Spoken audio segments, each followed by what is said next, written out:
హన్మకొండ జిల్లా కమలాపూర్ మండలం కేంద్రంలోని వ్యవసాయ సహకార సంఘం గోడౌన్ వద్ద తెల్లవారుజాము నుంచి చెప్పులు లైన్లో ఉంచి యూరియా కోసం క్యూ లైన్లలో బారులు తీరారు రైతులు.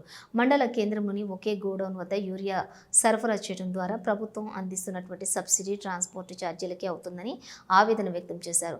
కమలాపూర్ మండలానికి పూర్తిస్థాయి వ్యవసాయ అధికారి లేకపోవడంతో పిఎస్సిఎస్ సిబ్బంది పర్యవేక్షణ లోపంతో రైతులు ఇబ్బందులు ఎదుర్కొంటున్నారని తెలిపారు. ఇప్పటికైనా ఉన్నతాధికారులు స్పందించి రైతులకు యూరియా కష్టాలు తీర్చాలని వేడుకుంటున్నారు. ఆటలేసి దాదాపు నెల 40 రోజులు కావస్తున్నాయి. ఇంతవరకు కూడా యూరియా బత్తాలు అనేది అందుబాటులో లేకుండా పోయినాయి. 18 గ్రామాలకు గాను ఒకే కాడ పిఎస్ సెంటర్ల ఈ యొక్క బత్తాలు ఇచ్చకుండా సరైన అధికారుల పర్యవేక్షణ లేకుండా ఇష్టారాజ్యంగా బస్తాలు వస్తున్నాయి. 500 మందిలో పడితే కూడా 2 లారీలు వస్తే కూడా ఎవరికి మనిషి 2 బత్తాలు అందుతలేవు. ఇలా 2 నెలల కాంచి జరుగుతున్నా కూడా ఖచ్చితంగా అధికారులు ఇంకా కూడా పట్టించుకోలేరు. రైతులు నానా గోతులు పడుతున్నారు. 4 గంటలకు వచ్చి ఇక్కడ రైలు నిలబడ్డా కూడా చివరి వరకు కూడా మాకు ఎవరికి ఇంతవరకు బత్తాలు అంతలేవు. దీన్ని ఖచ్చితమైన మన వ్యవసాయ శాఖ అధికారులు కూడా పట్టించుకోలేరు. ఎమ్మెల్యేలు కానీ తర్వాత దీని మీద ఉన్న పిఎస్సిసి అధికారులు కూడా ఎవరు లేకుండా ఇక్కడ ఇష్టారాజ్యంగా ఎవరికైతే వాళ్ళే బత్తాలు పట్టుకోపోతున్నారు. చివరి మామూలు రైతులకైతే ఎవరికైతే బత్తాలు అందలేవు. యూరియా బత్తాలు లేకుండా చాలా అరగోసపడుతున్నాం. చెప్పుల లైన్లో పెట్టి నిలబడ్డా కూడా ఇంతవరకు బత్తాలు లేకుండా అయిపోతున్నాయి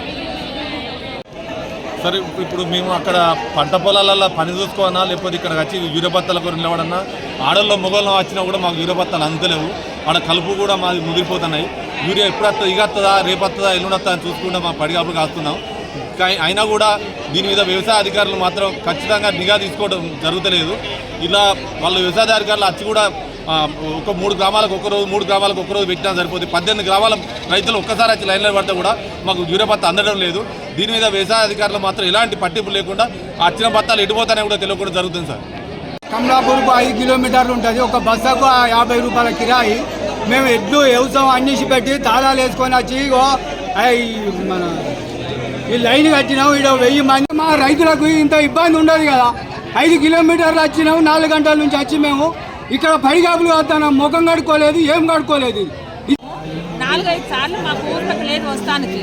వచ్చుడు పోవుడు అవుతుంది. మాకు ఇద్దామంటే లైన్లో నిలబట్టి మనం కింద పడి సపరేట్ ఇంటికి వెళ్ళిపోయాం. మా 4 ఎకరాలు పట్టేసాం, 3 ఎకరాలు వరేసాం. మేము ఏమేయాలి, ఏమి తినాలా, అసలు ఎట్లా చేయాలి?